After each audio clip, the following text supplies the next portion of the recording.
Welcome back to middle education. Class ninth के student का message आ रहा था कि प्लीज़ सर हमारे हिंदी सब्जेक्ट की तैयारी कराइए और आपके भारी डिमांड पर मैं लेकर के आ चुका हूँ त्रैमासिक परीक्षा वर्ष 2025-26 सेट नंबर फर्स्ट, जो कि एक प्रैक्टिस सेट होना है। यहाँ से बहुत सारे क्वेश्चन आपके एग्ज़ाम में सेम टू सेम देखने को मिलेगा, क्योंकि ये प्रैक्टिस सेट आपके त्रैमासिक परीक्षा के ब्लूप्रिंट के अकॉर्डिंग डिज़ाइन किया गया है।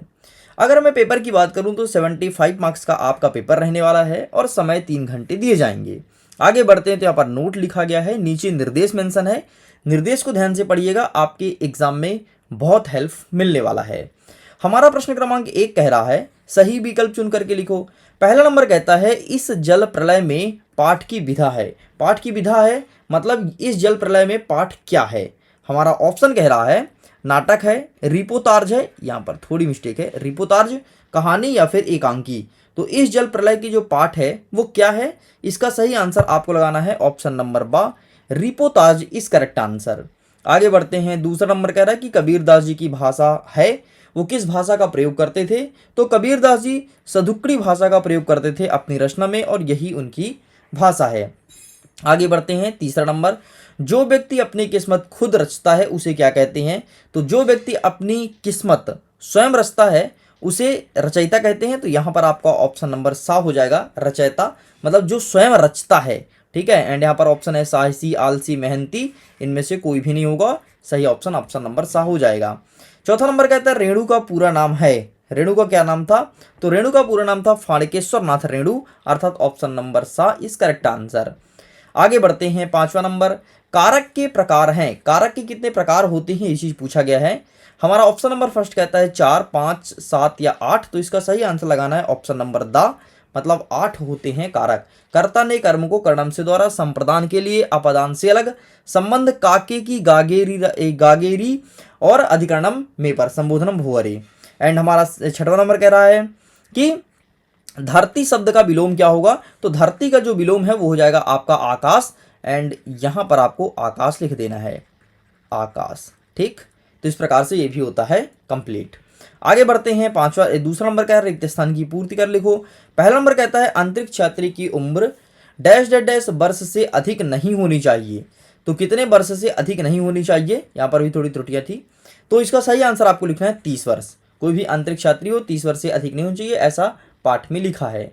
दूसरा नंबर कह रहा है कि कांजी हाउस में हाजिरी लेने कौन आया था।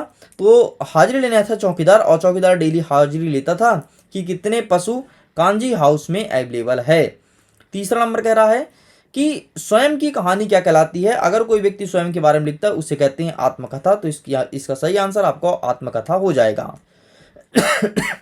आगे कहता है हमारा चौथा नंबर, मृत्यु के तरल दूत को आता देख लेखक ने उसे क्या किया था। तो लेखक ने उसे प्रणाम किया था। तो आपको यहाँ सॉरी लेखक ने उसे अनुरोध किया था, तो आपका अनुरोध सही उत्तर हो जाएगा।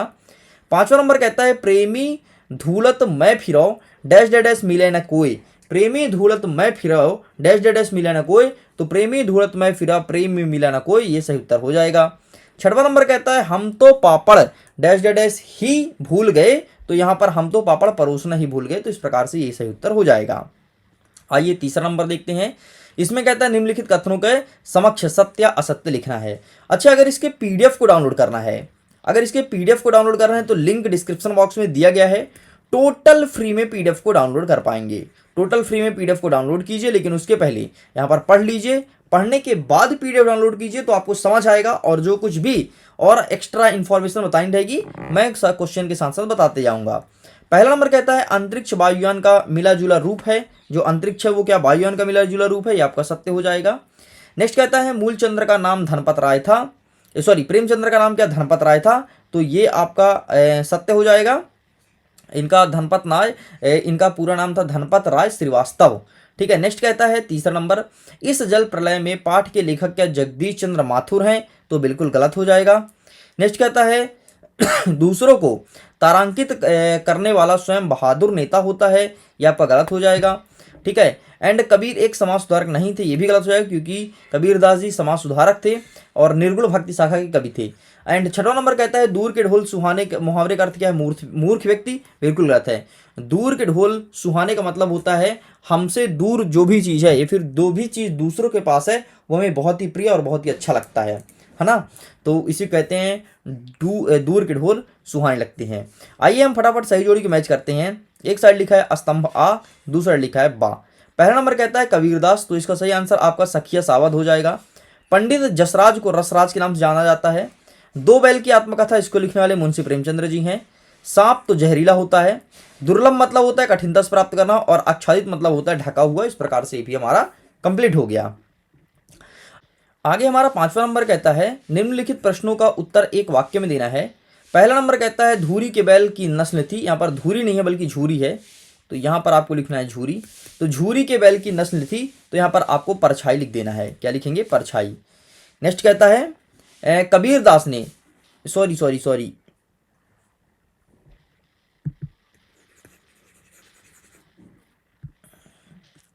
नेक्स्ट हमारा प्रश्न क्रमांक 5 कह रहा है कि नीचे जो प्रश्न दिया गया है उसका उत्तर एक वाक्य में देना है।